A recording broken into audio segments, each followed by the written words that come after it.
There was a woman that was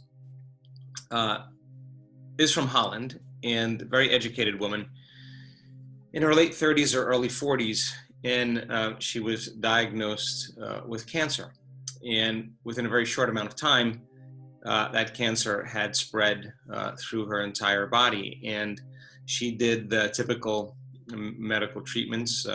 She did chemotherapy, she had surgeries, she did radiation, she did everything she could to contain the metastasis. And she got to the point where the doctors told her that there was nothing they could do for her. She was in the final stages, and that to prepare for death. That was their recommendation. And she came to our event in Mallorca, the 7-day event in Mallorca, and struggled, really struggled the entire time. And in our advanced week-long events, we do a type of healing called the coherence healing. And there's science behind the idea that it's not matter that's emitting field, an electromagnetic field. It's actually that field that is actually creating matter. So if you change information in the field, you literally can change matter. The matter is the hologram from singularity.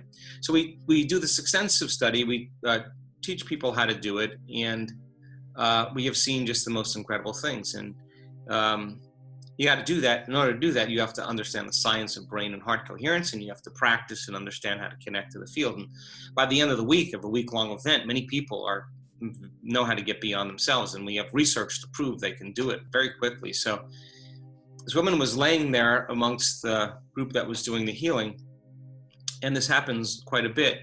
In 1 second, she said she felt a level of love that she had never felt in her entire life. And in one instant, she knew that she was healed.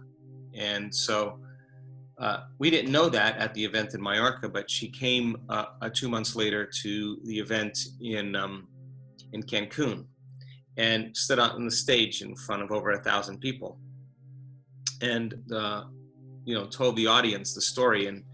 And she has no cancer. I mean, zero cancer, no evidence of cancer in her body at all. And that was an instantaneous reversal.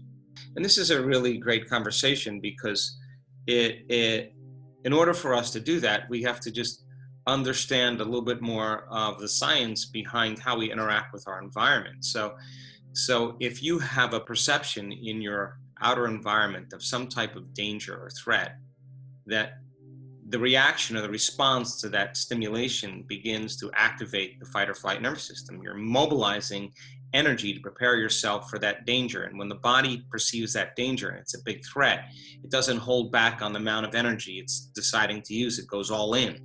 So for the short term, that's fine. But if you keep doing it over and over again, you keep knocking your brain and body out of balance. And that's what stress is. And the repetition of that, keep knocking the body out of balance, begins to weaken the organism.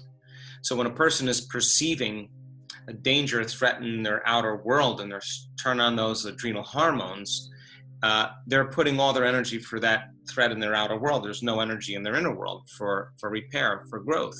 So a person who's constantly feeling fear because they believe something out there is going to get them, then they're more susceptible to things in their outer environment, and their immune system is compromised. So they actually have more of a propensity for infections, for foreign agents or invaders, because now their body is reacting and constantly responding to the outer world. So our research shows that if you trade those emotions of fear, of worry, of anxiety, of any vigilance, and you can open your heart, and I know that doesn't seem natural or normal during these times, but if not now, when?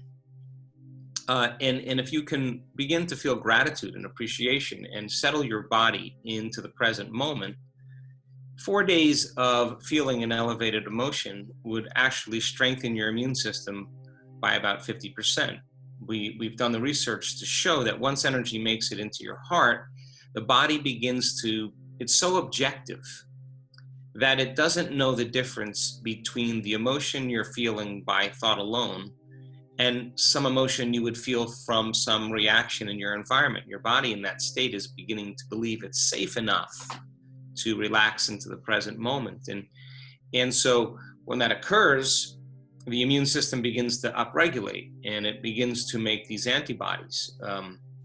And those antibodies are the body's natural defense against bacteria and viruses. They're the shields that protect the body from foreign invaders. And 4 days of doing that, imagine if you practice doing that every single day. I think by working with your body and elevating your emotional state, you could literally become more resistant or more in a state of order, independent of your outer environment. In order for that to happen, you're actually sending a signal, a new information to your immune system to begin to become prosperous, to begin to grow, to begin to repair, to begin to gain more energy. And so the inner army becomes more abundant, it becomes more awakened, it becomes more alive. And that's when energy makes it into our heart and we feel more whole. And that's when we begin to reset the baseline of anxiety in our brain and body. And the immune system begins to really do its natural job. It's very difficult to predict when it's going to happen or how it's going to happen, because that would be known. It has to happen in the unknown moment. And so there is no relative time, but I will tell you that you'd have to understand a little bit more about how the body works, not completely, but to get a better understanding, say, of gene expression, right? So most people have a reaction to something in their outer world, and when they have an event that has a strong emotional charge, the change in their internal chemistry causes them to narrow their focus on the cause of it, and the brain takes a snapshot, and that's called a memory. And so the brain is kind of a record of past memories, and the body emotionally feels those memories. And so many times the signal emotionally from the event begins to select a gene that begins to downregulate. And every time the person thinks about the past event over and over again, they're producing the same chemistry in their brain and body.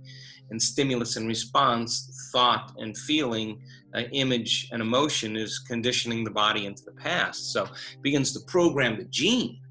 And the gene starts to make cheaper proteins. It downregulates, and enzymes and hormones, and the body starts moving further out of balance.